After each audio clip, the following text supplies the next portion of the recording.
ನಮಸ್ಕಾರ ವೀಕ್ಷಕರೇ, news 18ನ digital ಕಂಟೆಂಟ್ಗೆ ಸ್ವಾಗತ. ನಾನು ಆನಂದ್ ಸಲೋನಿ. ನನ್ನ ಜೊತೆ ಇದ್ದಾರೆ ಡಿಜಿಟಲ್ ಹೆಡ್ ಆದಂಥ ಪದ್ಮಶ್ರೀ ಭಟ್ ಅವರು. ಇವತ್ತು ನಾವಿಬ್ರು ಬೆಳಗ್ಗೆನೆ ಟಾಕ್ಸಿಕ್ ಸಿನಿಮಾ ನೋಡೋಕೆ ಹೋಗಿದ್ವಿ. ಹಾಗಾದರೆ ಹೆಂಗನಿಸ್ತು ಟಾಕ್ಸಿಕ್ ಸಿನಿಮಾ? ಅವ್ರಿಗೇನು ಇಷ್ಟ ಆಯಿತು, ನನಗೇನು ಇಷ್ಟ ಆಯಿತು? ಇದು ರಿವ್ಯೂ ಅಲ್ಲ, ನಮ್ಮಿಬ್ಬರ ಅಭಿಪ್ರಾಯ. ಬನ್ನಿ ಪದ್ಮ, ಹೆಂಗನಿಸ್ತು ಸಿನಿಮಾ? ಸಿನಿಮಾ ವಿಜುವಲಿ ತುಂಬ ಚೆನ್ನಾಗಿದೆ. ಪ್ರತಿ ಫ್ರೇಮಲ್ಲೂ ಖಾಲಿತನ ಕಾಣಿಸಲ್ಲ, ಜನ ಇರ್ತಾರೆ. ಆಮೇಲೆ ಪ್ರತಿಯೊಂದು ಅಂದರೆ 1947 ಟೈಮ್ನಲ್ಲಿ ನಡೆದಂತಹ ಕತೆ ಇದು. ಆ ಕತೆಗೆ ತಕ್ಕಂತೆ ಬ್ಯಾಕ್ಗ್ರೌಂಡ್ ತುಂಬ ಚೆನ್ನಾಗಿ ರೆಡಿ ಮಾಡ್ಕೊಂಡಿದ್ದಾರೆ. ವಿಜುವಲಿ ತುಂಬ ಚೆನ್ನಾಗಿದೆ. ಅಂದರೆ ನಾವು ಆ ಟೈಮಿಗೆ ಹೋಗಿದ್ದೀವಿ ಅಂತ ಅನ್ಸುತ್ತೆ. ಆ ರೇಂಜಿಗೆ ಒಂದು ಏನು ಹೇಳ್ತಾರೆ, ಒಂದು ವರ್ಕ್ನ ಮಾಡಿದ್ದಾರೆ ಅವರು. ಇನ್ ಡೀಟೇಲ್ ವರ್ಕ್ ಮಾಡಿದ್ದಾರೆ. ಎಸ್, ಅಂದ್ರೆ 4.5 ವರ್ಷ ತಗೊಂಡ್ರು, ಯಾಕಪ್ಪ ಇಷ್ಟೊಂದು ಟೈಮ್ ತಗೊಂಡ್ರು ಅನ್ನೋದು ಒಂದು ಪ್ರತಿ ಫ್ರೇಮ್ ನಲ್ಲೂ ಕಾಣಿಸ್ತದೆ. ಯಾಕಂದ್ರೆ ಆ 1947 ಗೋವಾ ಆ ಒಂದು ವಾತಾವರಣಕ್ಕೆ ಹೋಗೋದು ಇಡೀ ಸಿನಿಮಾ ಸೆಟ್ ಅಲ್ಲೇ ನಡೆಯುತ್ತೆ. ಅಂದ್ರೆ ಯಾವುದೋ ಒಂದು ರಿಯಲಿಸ್ಟಿಕ್ ಲೊಕೇಶನ್ ಅಲ್ಲೋ ಅಥವಾ ಇನ್ನೆಲ್ಲೋ ಶೂಟ್ ಮಾಡೋರು ಈಸಿ ಆಗುತ್ತೆ. ಬಟ್ ಆ ವಾತಾವರಣನ ಕಟ್ಕೊಡ್ಬೇಕಲ್ಲ, ಅದಕ್ಕೆ ತುಂಬಾ ಟೈಮ್ ತಗೊಂಡಿದ್ರೆ ಪ್ರತಿ ಫ್ರೇಮ್ ನಲ್ಲೂ ಒಂದು ಅದ್ದೂರಿತನ ಕಾಣಿಸುತ್ತೆ. ಎಂಡ್ ಆಫ್ ದ ಡೇ ಇದು ಒಂದು ಕನ್ನಡ ಸಿನಿಮಾನ ಅನ್ನುವಷ್ಟು ಅದ್ದೂರಿತನ. ಅಂದ್ರೆ ಪ್ರತಿ ಫ್ರೇಮ್ ನಲ್ಲೂ ಒಂದು ರಿಚ್ನೆಸ್ ಕಾಣುತ್ತೆ. ಮತ್ತೆ ಆ ಸ್ಕೇಲ್ ದೊಡ್ಡದಿದೆ. ಅಂದ್ರೆ ನಿಮ್ಗೆ ಪ್ರತಿ ಫ್ರೇಮ್ ನಲ್ಲೂ 100 ಜನ ಜೂನಿಯರ್ ಆರ್ಟಿಸ್ಟ್ ಇರ್ತಾರೆ, ಕಲಾವಿದರ ದಂಡೆ ಇದೆ. ಅಂದ್ರೆ ಕಿಯಾರಾ ಅಡ್ವಾಣಿ ಇರ್ಬೋದು, ನಯನತಾರ, ತಾರಾ ಸುತಾರಿಯಾ, ಎಂತೆಂಥ ಆಕ್ಟ್ರೆಸ್ ನ ಕನ್ನಡಕ್ಕೆ ಕರೆಸಿದ್ದಾರೆ. ಒಂದು ದೊಡ್ಡ ಸಿನಿಮಾ ಅನ್ನೋ ದೊಡ್ಡ ಸ್ಕೇಲ್ ನಲ್ಲಿ ಮಾಡಿರೋ ಸಿನಿಮಾ ಇದು. ಖಂಡಿತ ಇದು ಕತೆ ಏನು ಅಂತ ಹೇಳಕ್ ಆಗಲ್ಲ. ಯಾಕಂದ್ರೆ ಒಂದು ಲೈನ್ ಕತೆ ಹೇಳೋದಕ್ಕಿಂತ ಅಥವಾ ಚಿತ್ರಕಥೆ ಹಿಂಗಿದೆ ಅಂತ ಹೇಳೋದಕ್ಕಿಂತ ಒಂದು ಎಕ್ಸ್ಪೀರಿಯನ್ಸ್ ಮಾಡೋ ಸಿನಿಮಾ. ಅಂದ್ರೆ ಥಿಯೇಟರ್ನಲ್ಲಿ 3.25 ಗಂಟೆ ಒಂದು ವಿಜುವಲ್ ಟ್ರೀಟ್ನ ಎಕ್ಸ್ಪೀರಿಯನ್ಸ್ ಮಾಡುವಂಥ ಸಿನಿಮಾ. ಹೌದು, ಖಂಡಿತ ಹೌದು. ಇನ್ನೊಂದು, ಈಗ ಸಿನಿಮಾ ಅಂತಂದಾಗ ಅದು ಕಮರ್ಷಿಯಲ್ ಸಿನಿಮಾ ಅಥವಾ ಆರ್ಟ್ ಸಿನಿಮಾ ಅಂತಂದಾಗ ಕೆಲವೊಂದು ಸ್ಟೀರಿಯೋಟೈಪ್ಗಳು ಇರುತ್ತೆ. ಅಂದ್ರೆ ಕೆಲವೊಂದಷ್ಟು ಸ್ಟೀರಿಯೋಟೈಪ್ ಇರುತ್ತೆ, ಹಿಂಗೆ ತೋರಿಸ್ಬೇಕು ಹಂಗೆ ತೋರಿಸ್ಬೇಕಂತ. ಬಟ್ ಕೆಲವೊಂದು ವಿಷಯಗಳಲ್ಲಿ ಈ ಸಿನಿಮಾ ಅದನ್ನ ಬ್ರೇಕ್ ಮಾಡಿದೆ ಅಂತ ಹೇಳ್ಬೋದು. ಈಗ ಹೀರೋ ಅಂತ ಅಂದ್ಕೂಡ್ಲೆ ಅವನು ಒಳ್ಳೆತನನೇ ಇರಬೇಕು ಅಥವಾ ವಿಲನ್ ಅಂತ ಅಂದ್ಕೂಡ್ಲೆ ಕೆಟ್ಟತನ ಇರಬೇಕು, ಹೀಗೆಲ್ಲ ಅನ್ಕೋತೀವಿ. ಬಟ್ ಇಲ್ಲಿ ಯಶ್ ಅವರು ಹೀರೋನ ವಿಲನ್ನ ಅನ್ನೋದು ನೀವು ಸಿನಿಮಾದಲ್ಲೇ ತಿಳ್ಕೋಬೇಕು. ಸೊ ಒಂದಷ್ಟು ವಿಷಯಗಳಲ್ಲಿ ಅವರು ಸ್ಟೀರಿಯೋಟೈಪ್ನ ಬ್ರೇಕ್ ಮಾಡಿದ್ದಾರೆ. ಹೌದು, ಯಾಕಂದ್ರೆ KGF ನಂತ ಸಿನಿಮಾ ಕೊಟ್ಟಂತ ರಾಕಿ ಬಾಯ್ ಅಂದ್ರೆ 1200 ಕೋಟಿ ಸಿನಿಮಾ ಕಲೆಕ್ಷನ್ ಮಾಡಿದಂಥ KGF 2 ಸಿನಿಮಾ ಮಾಡಿದ್ಮೇಲೆ ಅವರ ಸ್ಟಾರ್ ಸ್ಟೇಟಸ್ ಒಂದು ಇಡೀ ಪ್ಯಾನ್ ಇಂಡಿಯಾ ಲೆವೆಲ್ಗೆ ಹೋಯ್ತು. ಇಂಥ ಸ್ಟಾರ್ ಒಬ್ಬ ಈ ಥರ ಸಿನಿಮಾ ಮಾಡ್ತಾರ ಅಂತಾನೂ ಅನ್ಕೋಬಹುದು. ಆ ರೀತಿ ಅಚ್ಚರಿ ಹುಟ್ಟಿಸೋದು. ಆಮೇಲೆ ಅವರು ಎರಡು ಡಬಲ್ ರೋಲ್ ಅನ್ನು ಕಾಣಿಸ್ಕೊಂಡಿದ್ದಾರೆ. ಅಂದ್ರೆ 2 ರೋಲ್ಗಳು ಕೂಡ ಒಂದು ರೀತಿ ಡಿಫ್ರೆಂಟ್ ಅನ್ಸುತ್ತೆ. ಅಂದ್ರೆ ಆ ರೋಲೇ ಬೇರೆ ಈ ರೋಲೇ ಬೇರೆ ಮಾಡಿರೋರು ಅನ್ನೋಷ್ಟು ಆ ಬಾಡಿ ಟ್ರಾನ್ಸ್ಫಾರ್ಮೇಷನ್ ಇದೆ, ಆ ಒಂದು ಲುಕ್ ಅಲ್ಲಿ ಇರ್ಬೋದು, ರಿಮೂವ್ ಮಾಡಿ. ಸೊ ಅಂದ್ರೆ ಅವರ ಡೆಡಿಕೇಶನ್ ಏನಿದೆ ಸಿನಿಮಾಗೋಸ್ಕರ ಅನ್ನೋದು ಎದ್ದು ಕಾಣಿಸುತ್ತೆ. ಅಂದ್ರೆ ಇಲ್ಲಿ ಎಲ್ಲೋ ಒಂದು ಕಡೆ ಗೀತು ಮೋಹನ್ ದಾಸ್ ಜೊತೆ ಯಶ್ ಕೂಡ ರೈಟಿಂಗ್ ನಲ್ಲಿ ಕುತ್ಕೊಂಡಿರೋದು ಡೈಲಾಗ್ಸ್ ನಲ್ಲಿ ಕಾಣಿಸ್ತಿದೆ. ಅಂದ್ರೆ ಡೈಲಾಗ್ಸ್ ಸಾಕಷ್ಟು ಡೈಲಾಗ್ಸ್, ಪಂಚಿಂಗ್ ಡೈಲಾಗ್ಸ್ ಗಳಿದೆ. ಅಂದ್ರೆ ಶಿಳ್ಳೆ ಚಪ್ಪಾಳೆ ಫ್ಯಾನ್ಸ್ಗೋಸ್ಕರನೇ ಬರ್ದಂಗಿದೆ. ಖಂಡಿತ ಹೌದು. ಅಂದ್ರೆ ಆ ಸಂಭಾಷಣೆ ನೋಡಿದಾಗ ನಮ್ಮ ನೇಟಿವಿಟಿಗೆ ತಕ್ಕಂಗೆ ಒಂದು ಸಂಭಾಷಣೆನ ಬರ್ದಿದ್ದಾರೆ, ಅಥವಾ ಯಶ್ ಜರ್ನಿಯನ್ನ ಇಟ್ಕೊಂಡು ಒಂದು ಡೈಲಾಗ್ಸ್ ಬರ್ದಿದ್ದಾರೆ ಅಂತ ಅನ್ಸುತ್ತೆ. ಆ ತರ ಇದೆ ಸಂಭಾಷಣೆ. ಸಿಕ್ಕಾಪಟ್ಟೆ ಅದು ಆ ಡೈಲಾಗ್ಸ್ಗಳು ಪಂಚ್ ಆಗತ್ತೆ. ಆ ಡೈಲಾಗ್ಸ್ ಅಲ್ಲಿ ಮೋಸ್ಟ್ಲಿ ಯಶ್ ಅವರ ಒಂದು ಕಾಂಟ್ರಿಬ್ಯೂಷನ್ ಇದ್ದ ಹಾಗೆ ನಮಗೆ ಮೇಲ್ನೋಟಕ್ಕೆ ಕಾಣಿಸುತ್ತೆ.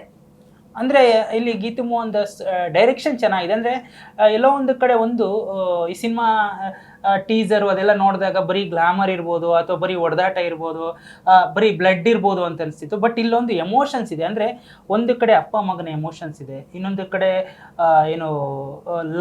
ಲವ್ ಇದೆ. ಅಂದರೆ ಕಿಯಾರಾ ಮತ್ತು ಯಶ್ ನಡುವಿನ ಲವ್ ಇದೆಯಲ್ಲ, ಅದು ಇಡೀ ಸಿನಿಮಾ ಕಾಡುತ್ತೆ ಅಂತ ಹೇಳೋದು. ಅದರಲ್ಲೂ ಅಪ್ಪ ಮಗನ ಒಂದು ಸೆಂಟಿಮೆಂಟ್ ಇದೆಯಲ್ಲ.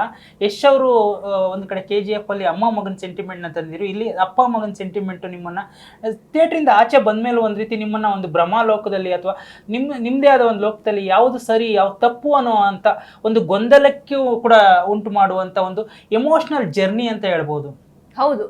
ಇನ್ನು ಸಂಭಾಷಣೆ ವಿಚಾರವಾಗಿ ಮತ್ತೊಂದಷ್ಟು ವಿಷಯ ಹೇಳೋದಾದ್ರೆ, ಈಗ ನೀವು ಹೇಳಿದ್ರಿ ತಂದೆ ಮಗ ತಾಯಿ ಮಗ ಅಂತ, ಇದಕ್ಕೆ ಸಂಬಂಧಪಟ್ಟಂತೆ ಈ ಒಂದು ರಿಲೇಶನ್ಶಿಪ್ ಅನ್ನೋದಿರುತ್ತಲ್ಲ, ಅಥವಾ ನನಗೆ ಏನ್ ಬೇಕು ಬೇಡ, ಈ ವಿಚಾರವಾಗಿ ಕೂಡ ಒಂದಷ್ಟು ಫಿಲಾಸಫಿ ಕೂಡ ಈ ಸಿನಿಮಾದಲ್ಲಿ ಇದೆ. ಇದು ಈ ರೀತಿ ಮಾತುಗಳು ಯಶ್ ಅವರ ಬಾಯಿಂದ ಕೇಳೋದು ನಿಜವಾಗ್ಲೂ ವೀಕ್ಷಕರಿಗೆ ಸರ್ಪ್ರೈಸ್ ಅಂತ ಅನ್ಸುತ್ತೆ. ಅಂದ್ರೆ ನಮ್ಮ ಆಯ್ಕೆಗಳು ಏನಿರಬೇಕು, ನಮ್ಮ ಆಯ್ಕೆಗಳು ಎಡವಟ್ಟಾದಾಗ ಏನಾಗುತ್ತೆ, ಅಂದ್ರೆ ಜಸ್ಟ್ ಒಂದು ಸರಿ ನಾವು ಒಂದು ಎಡವಟ್ಟಾದ್ರೂ ಒಂದು ಚೂರು ದಾರಿ ತಪ್ಪಿದ್ರು ಕೂಡ ಒಬ್ಬ ಮನುಷ್ಯನ ಲೈಫ್ ಏನಾಗ್ಬೋದು ಅನ್ನೋದು ಫಿಲಾಸಫಿಕ್ ವೇನ ಒಂದು ಕಥೆನ ಒಂದು ಮಾಡ್ರನ್ ಬೇಸ್ನಲ್ಲಿ, ಅಂದ್ರೆ ಈಗಿನ ಜನ್ರೇಷನ್ಗೆ ಹೆಂಗೆ ಕನೆಕ್ಟ್ ಆಗ್ಬೋದು ಬೋಲ್ಡ್ ಆಗಿ ತುಂಬ ಏನಂತಾರೆ ಈಗಿನ ಅಪ್ಡೇಟ್ ವರ್ಷನ್ ಆಗಿ ತಗೊಂಬಂದಿದ್ದಾರೆ ಸಿನಿಮಾನ ಅಂತ. ಇಡೀ ಸಿನಿಮಾ ನಿಮಗೆ ಈಗಿನ ಆಡಿಯನ್ಸ್ಗೋಸ್ಕರನೇ ದೃಷ್ಟಿಕೋನದಲ್ಲಿ, ಯಾಕಂದರೆ ತುಂಬ ಹಿಂಸೆನೂ ಅನಿಸುತ್ತೆ ಕೆಲವೊಮ್ಮೆ, ಅಂದರೆ ಅಷ್ಟೊಂದು ವೈಲೆನ್ಸ್ ಇದೆ ಅನಿಸುತ್ತೆ, ಬೋಲ್ಡ್ ಸೀನ್ಗಳು ಜಾಸ್ತಿ ಇದೆ ಅನಿಸುತ್ತೆ. ಬಟ್ ಎಲ್ಲೋ ಒಂದು ಕಡೆ ಈ ಸಿನಿಮಾ ಮಾಮೂಲಿ ಆಡಿಯನ್ಸ್ಗಿಂತ ಒಂದು ರೀತಿ ನೆಕ್ಸ್ಟ್ ಲೆವೆಲ್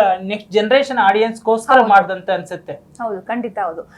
ಇನ್ನು ತಾರಾಗಣದ ಬಗ್ಗೆ ಹೇಳಬೇಕು ಅಂತಂದ್ರೆ ಕಿಯಾರಾ ಅಡ್ವಾಣಿ, ತಾರಾ ಸುತಾರಿಯಾ, ನಯನತಾರ ಜೊತೆಗೆ ರಮೇಶ್ ಪಂಡಿತ್ ಅವರು ಕೂಡ ಆಕ್ಟ್ ಮಾಡಿದ್ದಾರೆ. ಕನ್ನಡಿಗರು ಕೂಡ ಆ ಸಿನಿಮಾದಲ್ಲಿ ಕಾಣಿಸ್ಕೊಳ್ತಾರೆ, ಕನ್ನಡಿಗರಿಗೂ ಕೂಡ ಒಂದು ಅವಕಾಶ ಸಿಕ್ಕಿದೆ.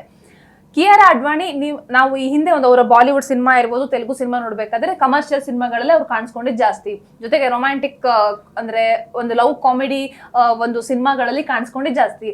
ಬಟ್ ಈ ಸಿನಿಮಾದಲ್ಲಿ ಅವರು ನಿಜವಾಗ್ಲೂ ಒಂದು ನಟಿ ಅನ್ನೋದನ್ನ ತುಂಬಾ ಪ್ರೂವ್ ಮಾಡಿದ್ದಾರೆ ಅಂತ ಅನ್ಸುತ್ತೆ. ಅಂದ್ರೆ ಅವರ ಒಂದು ಆಕ್ಟಿಂಗಿಗೆ ಒಂದು ಸ್ಪೇಸ್ ಸಿಕ್ಕಿದೆ, ಆ ಸ್ಪೇಸ್ ಅನ್ನ ಅವರು ಯುಟಿಲೈಸ್ ಮಾಡ್ಕೊಂಡಿದ್ದಾರೆ. ತುಂಬಾ ವಿಭಿನ್ನವಾಗಿ ಕಿಯಾರಾ ಕಾಣಿಸ್ಕೊಳ್ತಾರೆ. ಕಿಯಾರಾ ಈ ರೀತಿ ಒಂದು ಪಾತ್ರವನ್ನ ಮಾಡ್ತಾರ, ಈ ರೀತಿ ಒಂದು ಪರ್ಫಾರ್ಮೆನ್ಸ್ ಅನ್ನ ನೀಡ್ತಾರ ಅಂತ ನಿಜವಾಗ್ಲೂ ವೀಕ್ಷಕರಿಗೆ ಸರ್ಪ್ರೈಸ್ ಆಗತ್ತೆ. ಆ ಒಂದು ರೀತಿಯ ಒಂದು ಪರ್ಫಾರ್ಮೆನ್ಸ್ ಕಿಯಾರಾ ನೀಡಿದ್ದಾರೆ. ಜೊತೆಗೆ ನಯನತಾರ ಲೇಡಿ ಸೂಪರ್ ಸ್ಟಾರ್ ಅಂತ ನಾವು ಕರಿತೀವಿ. ವಿಭಿನ್ನವಾದ ಕಥೆಗಳು, ವಿಭಿನ್ನವಾದ ಪಾತ್ರಗಳಲ್ಲಿ ಅವರು ತೊಡಗಿಸ್ಕೊಂಡಿದ್ದಾರೆ. ಬಟ್ ಈ ಒಂದು ಸಿನಿಮಾ ಒಂದು ಬೇರೆಯದೇ ಒಂದು ಇಮೇಜ್ ಅನ್ನ ನಯನತಾರ ಅವರಿಗೆ ಕೊಡುತ್ತೆ. ಅವರಿಗೆ ಸಿಕ್ಕಿರುವಂತಹ ಅವಕಾಶವನ್ನ ಅವರು ತುಂಬಾ ಚೆನ್ನಾಗಿ ಯುಟಿಲೈಸ್ ಮಾಡ್ಕೊಂಡಿದ್ದಾರೆ. ಜೊತೆಗೆ ತಾರಾ ಸುತಾರಿಯಾ ಕೂಡ ಅಷ್ಟೇ, ಅವರಿಗೆ ಬಾಲಿವುಡ್ ನಲ್ಲಿ ಹೇಳಿಕೊಳ್ಳುವಂತಹ ಒಂದು ಸಕ್ಸಸ್ ಸಿಕ್ಕಿಲ್ಲ ಅಂತಂದ್ರೂ ಕೂಡ ಈಗ ಈ ಸಿನಿಮಾವನ್ನ ಅವರು ತುಂಬಾ ಚೆನ್ನಾಗಿ ಯುಟಿಲೈಸ್ ಮಾಡ್ಕೊಂಡಿದ್ದಾರೆ. ಈ ಹಿಂದೆ ಅವರು ಸ್ಟೂಡೆಂಟ್ ಆಫ್ ದ ಇಯರ್ ಸಿನಿಮಾದಲ್ಲಿ ಆಕ್ಟ್ ಮಾಡಿದ್ರು. ಅದಾದ ನಂತರದಲ್ಲಿ ತಾರಾ ತುಂಬಾ ಚೆನ್ನಾಗಿ ಕಾಣಿಸ್ತಾರೆ ಈ ಒಂದು ಸ್ಕ್ರೀನ್ ಅಲ್ಲಿ. ಎಲ್ಲ ಒಂದು ಕಡೆ ಟೆಕ್ನಿಕಲಿ ಇದು ಒಂದು ಹಾಲಿವುಡ್ ಸ್ಟ್ಯಾಂಡರ್ಡ್ ಮೂವಿ ಅಂದ್ರೆ ಆಕ್ಷನ್ ಸೀಕ್ವೆನ್ಸ್ಗಳಂತೂ ನೆಕ್ಸ್ಟ್ ಲೆವೆಲ್ ಇದೆ. ಅದರಲ್ಲೂ ಲೇಡೀಸ್ ಅಂಡ್ ಲೇಡೀಸ್ ಅನ್ನೋ ಒಂದು ಫೈಟ್ ಅಲ್ಲಿ ಲೇಡೀಸ್ ಗಳ ಜೊತೆ ಫೈಟ್ ಮಾಡುವಂತದ್ದು, ಅದು ಎಷ್ಟು ಅಂದ್ರೆ ನಮ್ಮ ಕನ್ನಡ ಸಿನಿಮಾಗಳಲ್ಲೂ ಈ ರೀತಿ ಯೋಚನೆ ಮಾಡಬಹುದಾ? ನಾನು ಅದು ಅವಾಗ್ಲೇ ಹೇಳಿದ್ನಲ್ಲ, ಸ್ಟೀರಿಯೋ ಟೈಪ್ ಅಂತ. ಯೂಶುವಲಿ ಈಗ ಒಂದು ಗಂಡಸು ಹೆಣ್ಣಿನ ಮೇಲೆ ಕೈ ಎತ್ತಬಾರ್ದು, ಇದೊಂದು ನಿಯಮಗಳನ್ನೆಲ್ಲ ನಾವು ಸಿನಿಮಾಗಳಲ್ಲಿ ನೋಡ್ತೀವಿ. ಬಟ್ ಇದನ್ನ ಬ್ರೇಕ್ ಮಾಡಿದ್ದಾರೆ. ಹೌದು, ಅಂದ್ರೆ ಅದೊಂಥರ ಹೊಸ ತರ ಅನ್ಸುತ್ತೆ. ಇಡೀ ಫೈಟ್ ಒಂದು ಏನು ಆ ಕೊರಿಯೋಗ್ರಾಫ್ ಮಾಡಿರೋ ರೀತಿ ಇದೆಯಲ್ಲ, ಅದೇ ಒಂದು ರೀತಿ ಹೊಸ ತರ ಇದೆ. ಅಂದ್ರೆ ಎಲ್ಲ ಅಂದ್ರೆ ನಿಮ್ಗೆ ಫಸ್ಟ್ ಹಾಫ್ ಅಲ್ಲಿ ಒಂದು 8 ಆಕ್ಷನ್ ಸೀಕ್ವೆನ್ಸ್ ಬಂತು ಅನ್ಸುತ್ತೆ.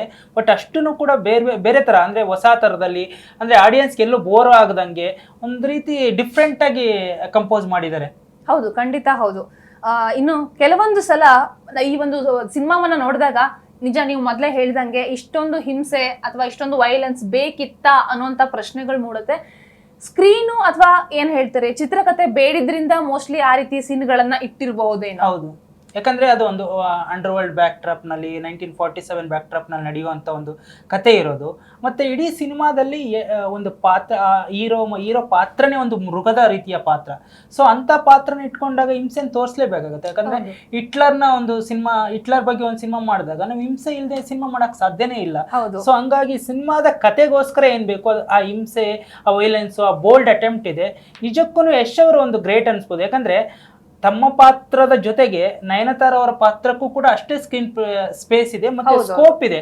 ಅಂದ್ರೆ ಅವರಿಬ್ಬರ ಕಾಂಬಿನೇಷನ್ ನೋಡೋದೇ ಒಂದ್ ರೀತಿ ಚಂದ. ಯಶ್ ಇದು ನಯನತಾರ ಅವರು ಎಲ್ಲೂ ಕೂಡ ಇದಕ್ಕೆ ಪ್ರಮೋಷನ್ ಇವೆಂಟ್ ಗಳಿಗೆ ಬರ್ತಾ ಇರ್ಲಿಲ್ಲ.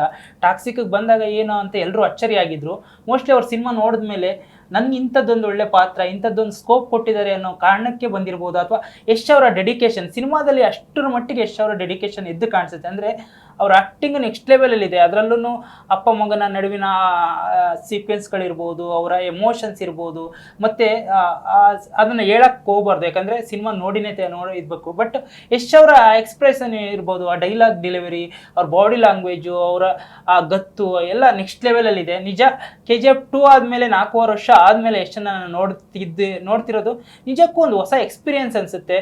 ಒಂದು ಮಾಮೂಲಿ ಮಾಸ್ ಮಸಾಲಾ ಸಿನಿಮಾ ಅಂತೂ ಅಲ್ಲ ಇದು. ಅಂದ್ರೆ ಇದೊಂದು ಬೇರೆದೇ ರೀತಿಯಾದ ಸಿನಿಮಾ ಅಂತ ಹೇಳ್ಬೋದು. ಈ ಒಂದು ಸಿನಿಮಾದಲ್ಲಿ ಕೊನೆಯಲ್ಲಿ ಕ್ಲೈಮ್ಯಾಕ್ಸ್ ಅಂತೂ ತುಂಬಾ ಡಿಫ್ರೆಂಟ್ ಆಗಿದೆ.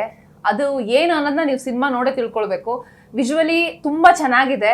ಕತೆ ನಾವು ಮೊದಲೇ ಹೇಳಿದಂಗೆ ಒನ್ ಲೈನ್ ಕತೆ ಏನು ಅಂತ ಹೇಳಿದ್ರೆ ಅದನ್ನ ಹೇಳಿ ಅಪ್ರೋಚ್ ಮಾಡೋದು ತುಂಬಾ ಕಷ್ಟ. ಹೌದು, ಎಲ್ಲದಕ್ಕಿಂತ ಹೆಚ್ಚಾಗಿ ವಿಜುವಲ್ ಟ್ರೀಟ್ಗೋಸ್ಕರ ಸಿನಿಮಾ ನೋಡ್ಬೋದು. ಅಂದ್ರೆ ಇಲ್ಲಿ ಒನ್ ಲೈನು ಅಥವಾ ಚಿತ್ರಕಥೆ ಏನು, ಸ್ಕ್ರೀನ್ ಪ್ಲೇ ಏನಂತ ಎಲ್ಲ ನೋಡೋದಕ್ಕಿಂತ ಒಂದು ವಿಜುವಲ್ ಟ್ರೀಟು, ಒಂದು ಹಾಲಿವುಡ್ ಲೆವೆಲ್ ಮೇಕಿಂಗು, ಮತ್ತು ಯಶ್ನ ಸ್ಕ್ರೀನ್ ಮೇಲೆ ನೋಡಬೇಕು ಅನ್ನೋರು, ಮತ್ತು ಅವರ ಡಬಲ್ ರೋಲ್ನ ನೋಡಬೇಕು ಅಂದ್ಕೊಂಡರು, ಏನು ನಯನತಾರ ಅವ್ರ ಆ್ಯಕ್ಟಿಂಗು, ಕಿಯಾರ ಆ್ಯಕ್ಟಿಂಗು, ಈ ಥರ ಅಂದರೆ ಒಂದು ಇಡೀ ಸಿನಿಮಾ ಆಗಿ ಓಲ್ ಸಿನಿಮಾ ಆಗಿ ನಿಮ್ಗೆ ಇಷ್ಟ ಆಗುತ್ತೆ. ಅದರಲ್ಲೂ ಬಿ ಜಿ ಎಮ್ ಅಂತೂ ಸಖತ್ತಾಗಿದೆ, ರವಿ ಬಸ್ರೂರ್ ಅವ್ರ ಬಿ ಜಿ ಎಮ್ಮು.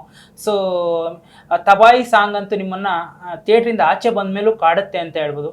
ಒಟ್ಟಾರೆ ಸಿನಿಮಾ ಅಂದರೆ ನಿಮಗೆ ಒಳ್ಳೆ ಪ್ರಯತ್ನ, ಒಳ್ಳೆ ಎಫರ್ಟ್ ಅಂತ, ಅಂದರೆ ಒಂದು ಕನ್ನಡಕ್ಕೊಂದು ಹೊಸ ಥರದ ಪ್ರಯತ್ನ ಅಂತ ಹೇಳ್ಬೋದು. ಹೌದೌದು, ಖಂಡಿತ ಹೌದು. ಎಸ್, ಯಾರ್ಯಾರು ಸಿನಿಮಾ ನೋಡಿಲ್ಲ ಹೋಗಿ ಸಿನಿಮಾವನ್ನ ನೋಡಿ ಎಂಜಾಯ್ ಮಾಡಿ ಅಂತ ನಾವು ಈ ಮೂಲಕ ಹೇಳ್ತಾ ಇದೀವಿ. Thank you so much. ಇದೇ ರೀತಿಯ ಕಂಟೆಂಟ್ಗಳಿಗಾಗಿ News18 Kannada digital website, YouTube, Facebook, Twitter, Instagram ಖಾತೆಯನ್ನ ಫಾಲೋ ಮಾಡಿ, ಕಮೆಂಟ್ ಮಾಡೋದ್ರ ಮೂಲಕ ನಿಮ್ಮ ಅಭಿಪ್ರಾಯವನ್ನ ತಿಳಿಸಿ. Thank you.